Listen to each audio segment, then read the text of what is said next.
Welcome back. This is Chris with Chris Lee and Rusty's team at Realty South, and this is Tuesday Talks. I'm here with Keith Hyche with Restoration 1. Keith, tell us a little about what you do. We do fire, odor, mold, smoke, and obviously water damage. Okay, let's talk about water for a second. So you have a water event. What's the very first thing you should do? The first thing that you want to do is find the source of the water. If you know how to turn the water off and stop the water from coming in, please, by all means, stop the water as soon as possible. And then, if you have valuables in your home, you want to take the valuables and either remove them out of the water or either elevate them out of the water. And if you have photos or some valuable things, also you want to move those out of the room as well. Okay. Who's the first person you should call? Should you call a person like yourself, a restoration person, or should you call your insurance company? No, you want to call the professionals, and that's the restoration companies. We're trained to handle this type of thing, Okay. and we see it all day, every day, and we are 24/7, so we do handle this all the time. So our phones are always on and always available. So by getting a restoration company out to look at the damage, they can assess it to see if a claim is necessary or not. Okay. And if you happen to file a claim unnecessarily, then whatever your deductible is, whether if it's $1,000, $1,500, $2,500, you're out that money no matter what. And we don't want to see you be out money that Right. you don't necessarily need to spend. And if we can mitigate the issue for less than that, we want to do that. Right. And we want to prevent you from filing a claim so the claim is not on your record. Because if you contact your agent and you ask them about it, then they put it on your account and it stays there for 3 years. Wow. Yeah. That's huge. And I mean, so when you get out there, you can tell them, hey, you're going to need to contact your insurance company for this, correct? Yes, and whether if it's been a day or two, hopefully not, but if it has been, we can still file a claim later on. I've been in homes where I've asked them not to file a claim because I think we could handle it Right. within their whatever the deductible would be, and then we find out and discover some other problems, some other things where we have to cut drywall or other things, Okay. and we know that there's So- more to it than just Yeah, it's what we going to had cost more originally than that thought. deductible Yeah, for and then, sure. yes. All right. Besides water, what other things do you cover? I know you mentioned fire, smoke, mold, but We do bio. Okay. We do some hazard stuff. all right. So Let's talk about mold for a second. So if we smell a musty smell in a house, or the owner smells something, or a buyer smells something, they're concerned about it, can you come out and check for mold? we can, Chris. Okay. We have a couple of different ways.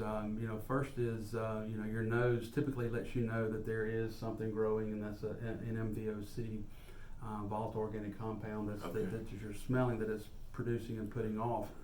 And we also have a particulate counter or particle counter that counts the particles in the air, Okay. and we compare the outdoor air quality to the indoor air quality. And if you need to know the type of spores that are or type of mold that is there, we have another way where we can do another air sample, and we can send it off to a lab, and they'll send us like an 8-page report that it will include the type of mold spores that are present and the counts that are Oh. present.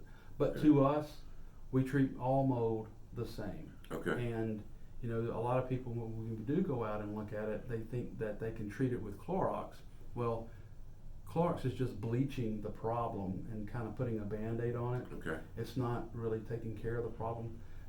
Live mold spores and dead mold spores, they have the same effect on humans. So it doesn't matter if they're live or dead, they still have the same effect on Okay. humans. If you kill the mold, like you come out and you do what you need to do to kill the mold, and you stop the water problem, is that where, you pretty much stopped the mold at that point, have you?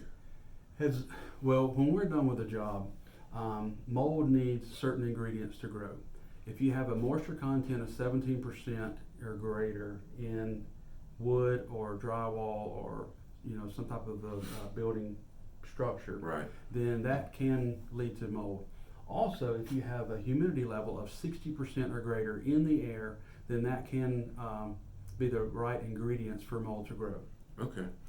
All right. So basically, get the moisture down, get rid of the mold spores that are there, and I know there's mold in the air, but other than that, it should keep it from growing again, correct? Yeah, absolutely. Right. We get asked that a lot, and once the things are dry and below those thresholds, mold is still present, Right. but we're taking away its ability to grow. That makes sense. All right. You talked about odor earlier as well. You just said you did it. Now, if someone has a pet odor in their house or some other kind of strange odor, is that something you can take care of? It is. Okay. We have several different ways of treating different types of odors, and we've been very successful in treating a lot of different type of odors. Okay. Well, that's interesting. Is there anything else you'd like to talk about while we're here? No, just if you have an issue, please feel free to give us a call. We'd be more than glad to discuss it with you. If you have pictures or something you would like to text us, please feel free to do that. Our number is 205-632-7900. We'll be more than glad to look at your pictures and photos that you have and kind of give you, just based on that, then what we can see, give you an opinion.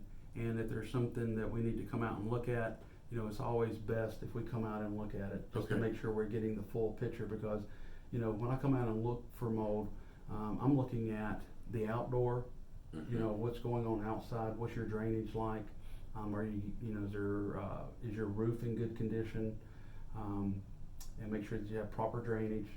Okay. And then we go inside and we start looking around, and always want to check your HVAC system. If you don't have your HVAC system serviced, you need to have it at least serviced. I recommend twice a year, and you need to change your filter at least once a month, because that system is designed to help your indoor air quality. Okay, yeah, absolutely. Well, hey, Keith, I really appreciate you being here today. Thank you so much. I'll put all Keith's contact information in the description. And again, this is Chris with Chris Lee and Rusty's team, and thank you for watching Tuesday Talks. Thank you.